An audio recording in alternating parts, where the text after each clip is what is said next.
Salut les amis, je vais vous raconter une histoire.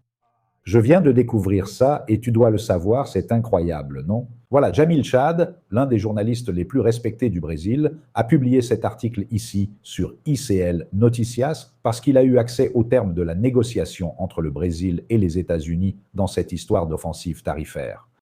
Ce que les États-Unis demandaient au Brésil en échange, attention, ce n'était même pas pour supprimer les droits de douane, non, mais juste les réduire parce qu'ils allaient en imposer de toute façon.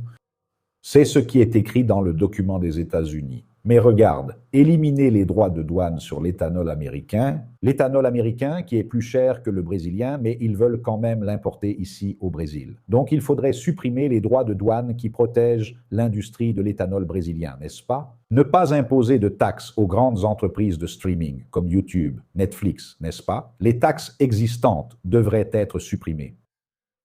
Quand il s'agit de changer la loi, de modifier la réglementation, de changer une norme qui touche aux réseaux sociaux, aux plateformes numériques, il faut leur demander leur avis d'abord. Oui, et regardez, ici au Brésil, on pense à changer la loi, mais je voulais savoir si vous êtes d'accord, parce que si vous n'êtes pas d'accord, on ne change pas. C'est aussi ce que les États-Unis demandaient au Brésil.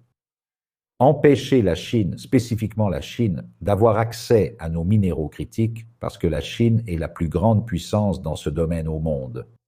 Et en plus d'empêcher la Chine, il s'agirait d'ouvrir complètement nos minéraux critiques aux États-Unis, aux entreprises américaines qui voudraient investir ici.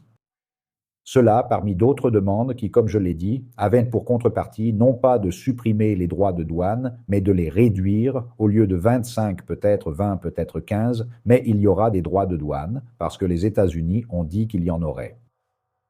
C'est quoi cette négociation, les amis? Dites-moi. Est-ce que le Brésil pouvait accepter cette négociation? N'est-ce pas? Tu penses vraiment qu'on devrait se mettre à genoux et accepter ce genre de conditions? C'est bien pour cela que la négociation a échoué, non? Et c'est pour ça que les États-Unis imposent des droits de douane, parce qu'ils veulent en imposer. Ils ont décidé de le faire pour riposter contre le gouvernement brésilien, parce qu'ils veulent tout simplement élire un autre gouvernement.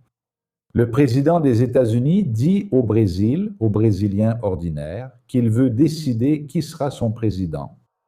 Le président des États-Unis. Et